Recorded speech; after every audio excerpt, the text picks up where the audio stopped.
할렐루야, 굿TV 세상을 보는 창 시청자 여러분, 저는 심리학을 공부하는 한성열 교수입니다.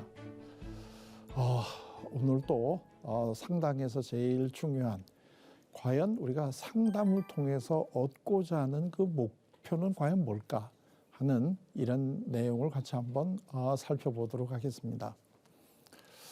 우리 주위에서요, 그 상담을 한번 좀 받아보시면 어떨까요? 라고 이렇게 권유를 하면 거의 대부분의 분들이 첫 번째 나오는 반응은 그거 상담받으면 뭐가 도움이 돼요? 뭐지 되게 이런 식의 이야기를 하시면서 그 상담자들을 아주 굉장히 절망에 빠뜨리는 이런 멘트를 굉장히 많이 하시는데요. 상담을 통해서 변화가 일어나니까 우리가 이걸 하겠죠. 그럼 되게 우리가 상담 그러면 내가 문제가 있을 때 그 전문 상담자를 찾아가서 이제 이야기를 나누고 어떤 도움을 받는다 이러는데, 또 어떤 분들은 아니 그게 무슨 이 주사 놔주는 것도 아니고 약도 주는 것도 아닌데 그냥 같이 앉아서 얘기만 하다가 뭐가 달라져요? 이제 이런 식의 이야기들을 하십니다. 물론 그분들이 상담이 뭔가 하는 거에 대해서 잘 모르고 계시기 때문에 그런 이야기를 하시는 거죠. 그래서 사실은 제가 계속 말씀을 드리지만 이 상담은 우리가 생활화가 돼야 됩니다. 우리는 상담을 한다라고 하는 거를 모르고 우리는 상담을 하면서 살아가거든요. 다시 한번 우리 상담이 뭔가 하는 거를 한번 그 상기해 보기 위해서 상담이라고 하는 글자를 다시 한번 써보겠습니다. 상담이라고 하는 게 이렇게 쓴다고 그랬죠. 자, 이게 상담인데 이게 나누면 불화자잖아요. 불화자라고 하는 건 뭐냐면 우리 마음속에 화가 날 때가 많잖아요. 우리 세상을 살면서 얼마나 화날 일이 많아요. 그럴 때 우리 마음속엔 불이 일어난다라고 우리는 동양극에서 이제 이거를 표현을 한단 말이에요. 그럼 이제 불이 일어난다고 표현하면 이 불을 어떻게 해야 돼요?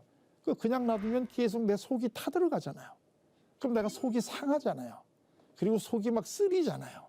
그렇기 때문에 이 불을 우리가 끄야 된단 말이에요. 그 불을 끄려고 하게 되면 그럼 뭐로 끄느냐? 여러 가지 방법이 있지만 제일 바람직한 것은 말로 끄는 게 제일 좋다. 그러니까 화가 났을 때는 그 화를 말로 푸는 것이 제일 바람직하다, 이런 뜻인데, 혼자 하기에는 혼자서 중얼중얼 하거나 그러면 오죽 답답하면 그랬겠어요. 그러나 또 사람들이 저 사람 실성했나 보다, 오죽 저 사람은 지금 답답하고 그랬으면 혼자 저러고 중얼중얼 다니고 돌아다닐까, 이렇게 생각을 하잖아요. 그래서 서로 상자가 앞에 있으면 뭐죠? 서로 해주라는 거예요. 서로. 그러니까 상담이라고 하는 거는 제일 간단하게 얘기를 하게 되면 서로 상대방의 마음속에 있는 화를 말로 풀어주라, 이런 얘기죠. 그런데 상대방의 마음속에 있는 화는 우리 눈에 안 보이잖아요. 상대방의 마음속에 있는 화는 우리 눈에 안 보이니까요. 그걸 어떻게 해야 되느냐면 이 상자를 한번 보시게 되면 이게 나무 목자에다 눈 목자란 말이에요. 그러니까 그 얘기는 뭐냐면 나무를 심어 놓고 잘 자라는지를 자주 찾아가서 눈으로 살펴보라는 거예요. 우리 식목일 날 산에 가서 나무를 심잖아요. 근데 심기만 하는 것도 중요하지만 더 중요한 거는 잘 자라는지 가서 관찰하고 잘 자랄 수 있도록 도와줘야 되잖아요. 그게 이 상자란 말이죠.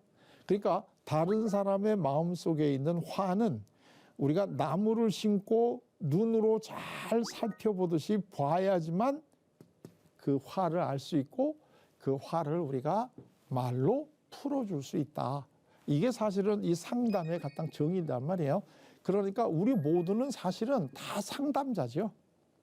우리 가족들이 화가 나서 우리에게 왔을 때 다 상담을 해주죠. 그런데 우리가 그 상대방의 화를 풀어주려고 하는 아주 좋은 의도를 가지고 말을 하지만 왕왕 나의 의도하고는 전혀 관계없이 오히려 화가 더 나는, 그래서 이 불난데 부채질하는, 염장 지르는 이런 결과가 나타날 수가 있다. 근데 그게 왜 그렇게 염장이 나느냐 하는 거를 우리가 지금까지 쭉 공부를 해왔습니다. 그래서 이제 듣기와 말하기, 이거를 잘 해야 된다, 그런 얘기입니다. 자, 그러면 상담을 통해서 우리 사람이 이제 변하는데요. 그럼 상담의 가장 기본적인 목표는 뭐냐 하는 이야기를 다시 한번 우리가 이제 나눠보도록 하겠는데요. 이것도 우리가 원더풀 카운슬러이신 예수님이 우리에게 다 이미 알려주신다는 거예요. 지난 시간에도 우리가 얘기를 했습니다마는 우리가 수고하고 무거운 짐을 지금 지고 살아가 있는데요. 무거운 짐을 지고 살아가고 있는데 이 수고하고 무거운 짐을 지고 살아가는 이유가 율법학자들이 우리에게 강요하는 계율, 율법을 우리가 지키느라고 너무나 힘들어서 수고하고 무거운 짐을 지고 우리가 괴로워한다는 거잖아요. 그러면 이걸 어떻게 해야 되느냐? 이걸 우리가 이제 예수님한테 가야 된다는 거야. 상담을 받아야 되는데 그러면 예수님을 우리를 쉬게 해 주신다는 거죠. 근데 그 방식은 뭐냐면 예수님의 성품은 온유하고 겸손하신 분이기 때문에 우리가 그분한테 가면 쉴 수 있다. 왜? 그분은 우리에게 요구하는 멍에가 어떻다는 거야. 굉장히 가볍다는 거죠. 이 멍에는 율법학자들이 우리들에게 강요하는 이 멍에는 아주 무거운 멍에죠. 무거운 멍에. 자, 그런데 예수님이 우리에게 해주시는 멍에는 아주 가볍지요. 그러니까 우리가 이 예수님한테 오게 되면 쉼을 얻을 수가 있다는 거예요. 그러니까 사실 우리의 삶이라고 하는 거는 이 율법학자를 좀 더 크게 얘기하면 이게 남이잖아요, 남. 남이 만들어 놓은 어떠한 그 기준에 맞춰서 살려고 우리가 너무나 수고하고 무거운 짐을 지고 산다는 거예요. 여기서 남이라는 거는 사실은 누구죠? 우리를 제일 아끼는 사람들, 부모 또는 뭐 교사, 뭐 이런 사람들, 우리가 지난 시간에 한번 얘기했던 우리들에게 시그니피컨트 아더라고 하는 중요한 타인들이 우리들에게 이렇게 살아라고 기준을 마련해 주는데, 뭐 여기 예를 들면 여기 이제 목사님, 우리가 기독교인이면 여기 목사님도 들어가겠죠. 자, 이렇게 사십시오라고 하는데 그게 사실은 그렇게 사는 게 틀린 건 아니겠죠. 하지만 그 과정에서 우리는 굉장히 수고하고 무거운 짐을 지고 살아가고 있다는 거죠. 근데 이제 예수님께서는 나한테 오면 너희들을 쉬게 해주겠다, 이런 얘기를 하신단 말이에요. 그리고 내 멍에는 가볍다. 그래서 예수님이 누차 얘기하시는 게 뭐냐면 내가 율법을 폐하려 온 게 아니라, 이 율법이 잘못됐다는 게 아니죠. 이 율법이 잘못된 게 아닌데 이 율법을 지키려다가 많은 사람들이 너희들이 수고하고 무거운 짐을 지지 않니? 그러니까 내가 그 율법을 이제는 완성하려고 하는데 그 율법의 완성이 뭐냐? 그게 사랑이라는 거죠. 그래서 간단하게 얘기하면 하나님을 사랑하고 내 이웃을 사랑해. 그게 바로 율법의 핵심이야. 이렇게 이제 우리에게 그 율법을 폐하려고 하는 게 아니라 율법을 완성하러 이제 해주셨다 이거잖아요. 우리가 부자 관원이 예수님에게 내가 어떻게 하면 영생을 얻겠습니까? 라고 얘기를 하니까 예수님이 그 부자 관원을 사랑하셔서 정답을 알려주잖아요. 계명을 다 지켜라. 그 계명이 이제 부모를 공경하라. 이제 그렇게 나오는 계명이란 말이에요. 너 이걸 잘 지켜라. 그랬더니 아주 호언장담을 하잖아요. 나 그거 다 지켰습니다. 그러냐? 그럼 진짜 네가 그걸 다 지키는지 안 지키는지 우리 한 가지만 하자. 그게 뭐냐면 네 재산을 팔아서 가난한 사람한테 나눠주고 너는 나를 따라라. 그러니까 이 십계명에 나오는 이 내 부모를 공경하라부터 시작되는 그 6개 계명이 있잖아요. 살인하지 말아라, 도둑질하지 말아라, 간음하지 말아라. 이 6개를 하나로 딱 뭉치면 뭐라는 거예요? 네 재산을 팔아서 가난한 사람한테 주는 거라는 거예요. 그게 사랑이라는 거죠. 이것이 예수님이 우리에게 이야기해 주시는 율법이다 이거예요. 자, 그런데 그래서 이제 쉼을 얻는 거로 우리가 쉬고 끝나는 게 예수님이 원하는 게 아니시죠? 그 다음에 이제 좀 쉬었냐? 자, 그러면 이제부터 우리가 하자. 그게 뭐냐면 나한테 와서 배워라. 예수님한테 배워야죠, 지금 이제. 그러면 예수님한테 배우면 그 결과 뭘 하느냐? 너희 삶이 충만히 실현될 것이다. 자, 이게 상담의 목표가 되는 거죠. 예수님이 우리들에게 상담을 해주시는 원더풀 카운슬러이신데 그 예수님이 우리가 어떻게 살기를 바라느냐 하면 너희의 삶이 실현되기를 바란다는 거예요. 율법학자들이 만들어 놓은 이 계율을 지키느라고 살지 말고 너희들의 삶을 실현하고 살아라. 이게 예수님이 우리에게 원하시는 삶이라는 거예요. 자기 실현하는 거 좋죠. 그런데 자기 실현이라고 하는 걸 하려면 뭐를 먼저 해야 돼요? 여기서부터 쉬고 난 다음에 예수님한테 배워야지 자기 실현이 가능하다는 거예요. 이걸 우리가 이제 쉽게 얘기하면 자기 실현 이렇게 얘기를 하는데 이 자기 실현이라는 게 무슨 20세기 와가지고 심리학에서 처음으로 자기 실현이라는 얘기가 나온 게 아니고요. 사실은 이 자기 실현이라고 하는 이야기는 이 마태복음 11장 28절에서 예수님이 일찍이 우리들에게 이야기해 주신 것이다라는 얘기죠. 너희 삶이 실현돼야 된다는 거예요. 너의 삶이. 다른 사람이 너희들에게 만들어 놓은 기준을 지키느라고 살지 말고 너희 삶을 실현하라는 거예요. 너희 삶을. 그러니까 이거는 예수님이 2000년 전에 이미 우리에게 말씀해 주신 내용이라는 거예요. 그걸 우리가 그동안 쭉 잊고 있다가 갑자기 20세기 와가지고 이제는 내가 자기 실현하고 싶어요. 뭐 이제 이런 얘기를 하는데 사실은 이거는 예수님이 우리에게 원하는 삶이다. 이런 이야기죠. 자, 그러면 이 너희 삶이 실현해라. 우리가 세상에 올 때는 삶을 실현한다는 거는 삶이 우리가 이 세상에 올 때는 아직까지 실현이 안 된 잠재적인 상태로 온다는 얘기잖아요. 우리가 태어날 때부터 이미 실현이 돼 있다면 구태여 뭐 실현할 게 뭐가 있겠어요. 그러니까 너희 삶이 실현될 것이다라고 하는 이야기는 아직은 실현이 안 됐다는 얘기잖아요. 뭐가 실현이 안 됐다는 얘기잖아요. 그럼 뭐냐? 이게 이제 우리가 소위 얘기할 때 이걸 이제 심리학에서는 이거를 잠재력이다 이렇게 표현을 하는데 그래서 우리가 살아가는 건 잠재력의 실현이다 이제 이렇게 표현을 하는데 이걸 우리가 좀 더 이제 성경적으로 얘기하면 이게 뭐냐면 은사잖아요. 은사. 하나님으로 또 배운 하나님이 우리에게 주신 은사. 하나님이 우리를 이 땅에 보내실 때 우리에게 주신 은사.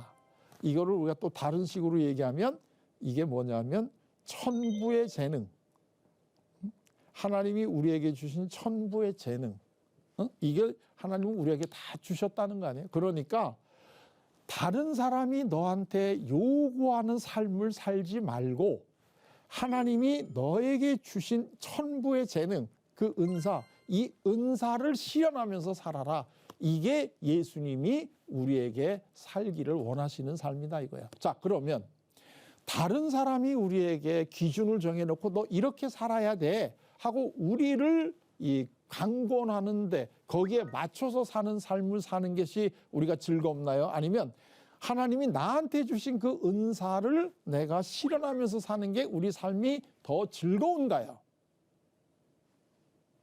왜 우리가 예수님을 만나면 우리 삶이 즐거워지느냐 하는 이야기는 너 여기서 지금까지 힘들었는데 그렇게 살지 마.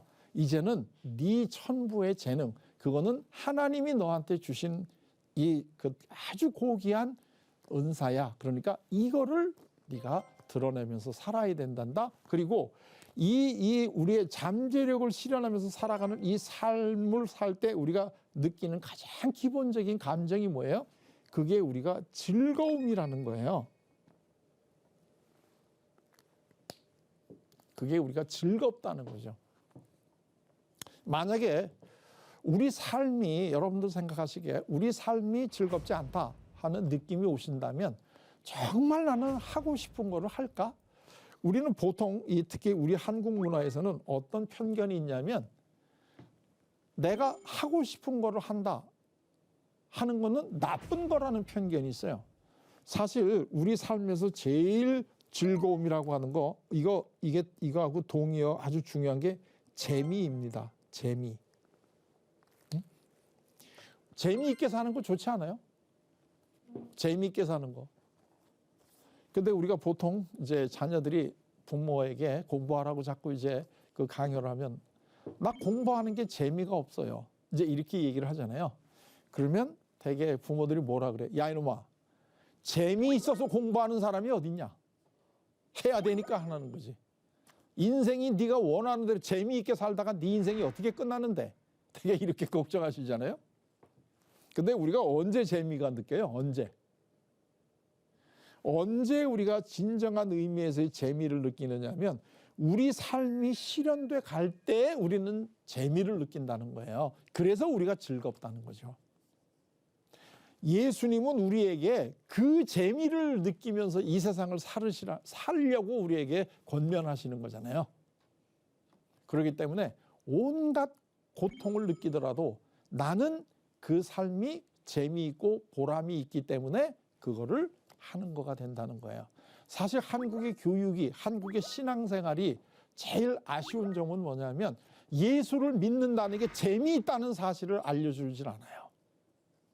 네가 뭔가를 포기하고 이런 걸 우리가 율법을 따라서 해야 되고 이게 우리가 신앙생활을 하는 거지. 신앙이 무슨 재미가 있냐 이렇게 얘기하는데 아니 신앙생활 하시는 게 재미없으세요?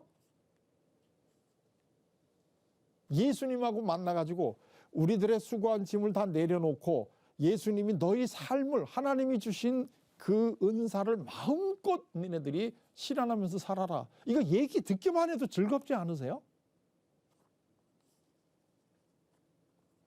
그런데 우리는 학교 가면 공부 재미없는 거 억지로 해야 된다고 가르치고 교회 가면 신앙생활하는 거 그거 싫어도 억지로 해야 되는 거 자꾸 이런 식으로 우리가 그걸 가르쳐주고 정말 공부하는 데서 오는 즐거움 정말 신앙생활을 하는 데서 오는 즐거움을 느끼게 해주지 못한다는 거죠. 그러니까 학생들이 학교 가기 싫어지고 젊은 사람들이 교회 가기 싫어지는 거 아니겠어요? 아니 거기 가면 즐거운데 학교 가면 즐거운데 왜 학생들이 학교를 안 가겠으며 교회 가면 내가 즐거운데 왜 교회를 안 가겠어요? 그런데 그렇게 하려고 하면 뭐를 해야 되느냐? 네가 지금까지 이렇게 너의 삶이 실현되려면 너가 누군지를 알아야 되지 않니? 너가 누군지를 알아야 되지 않니? 그런데 지금까지 알고 있는 너 이거 다시 우리가 한번 얘기하면 이제 미운 오리 새끼의 예로 다시 돌아갑니다. 미운 오리 새끼 너는 원래는 백조란다. 근데 너는 지금 오리라고 생각하고 살고 있단다.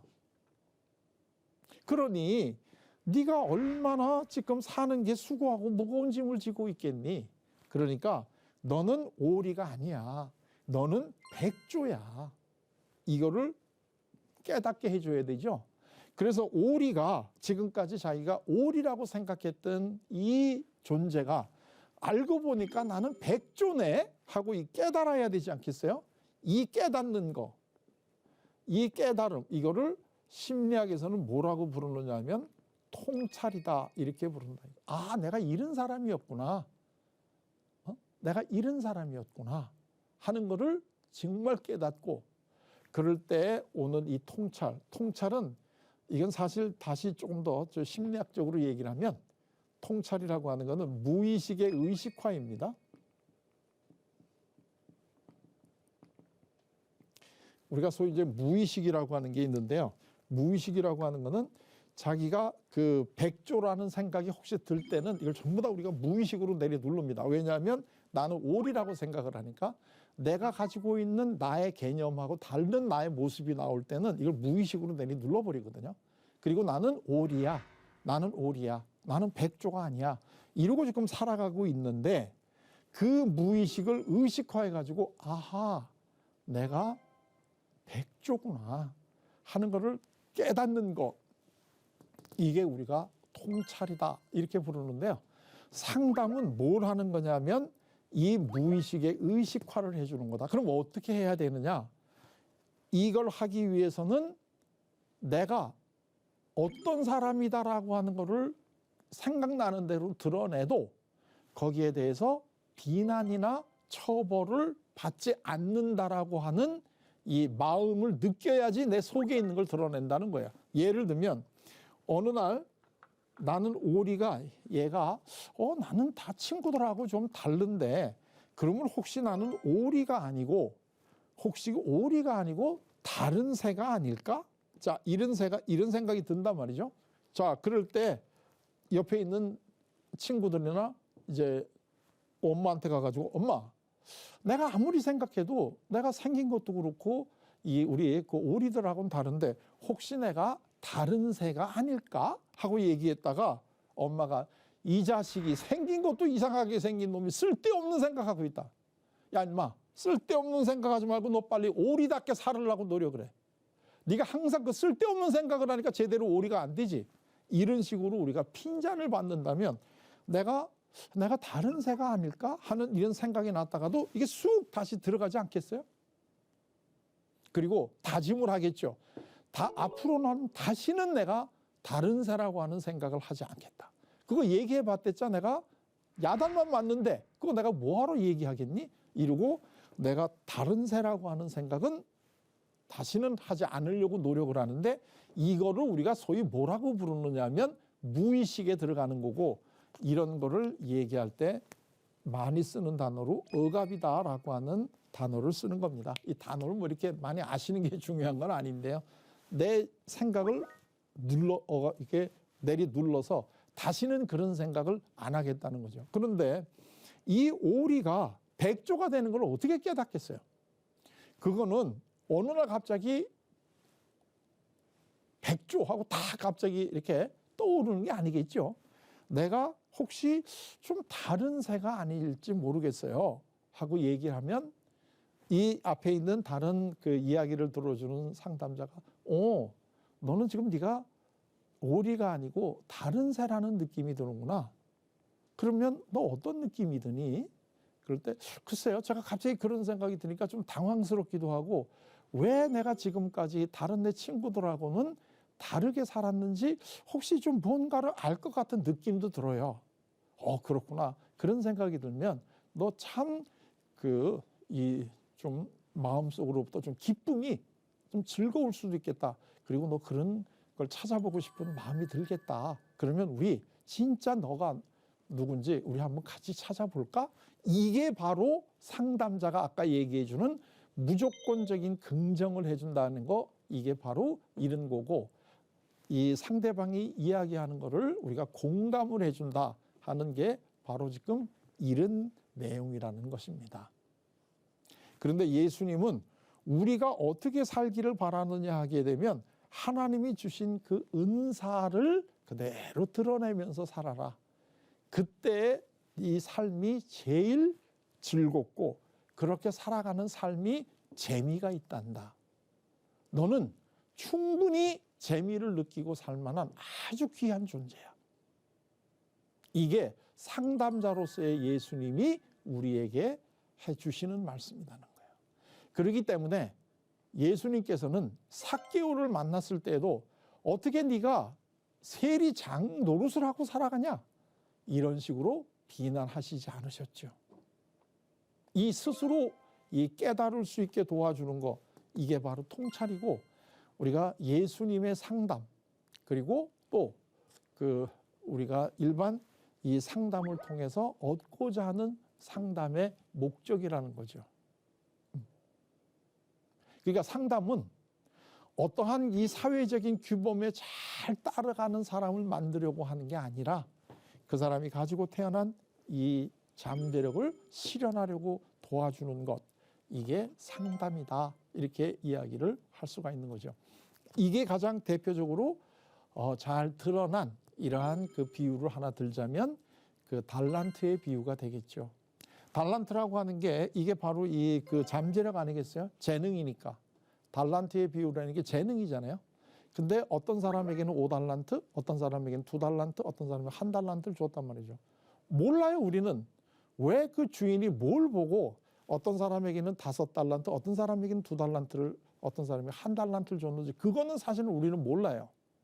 그거는 정말로 그 주인이 하시는 일이에요. 그럼 우리가 할 때 우리는 뭘 해야 되느냐?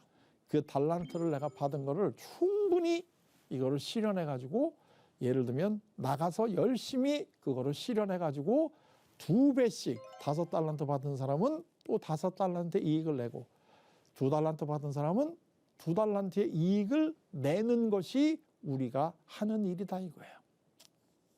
자, 그런데 당연히 5달란트 받은 사람이 2배니까 훨씬 더 이익을 많이 남겼겠죠. 그러나 주인이 그 두 사람에게 하는 칭찬은 동일한 칭찬이란 말이죠.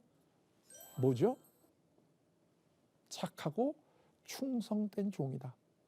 여기서 착하고 충성된 종이라는 게 뭐예요? 착하다는 게 뭐예요? 여기서 주인 말 잘 들었다는 게 착한 건가요? 아니죠. 주인의 의도가 뭔가 하는 거를 알았다는 거죠. 그리고 충성됐다는 건 뭐죠? 그 의도를 현실적으로 실천했다는 거죠. 이게 착하고 충성된 종이죠. 그런데 1달란트 받았던 사람은 두려웠어요. 그래가지고 이걸 땅에 묻었다가 이거를 그대로 갖고 왔더니 주인이 뭐라고 비난을 했나요? 너는 악하고 게으른 종이다. 너는 악하고 게으른 종이다. 자, 예수님을 우리가 그 상담자라고 하는 이런 의미에서 바라보게 되면 이런 식으로 우리가 이해를 할 수 있다 하는 내용입니다.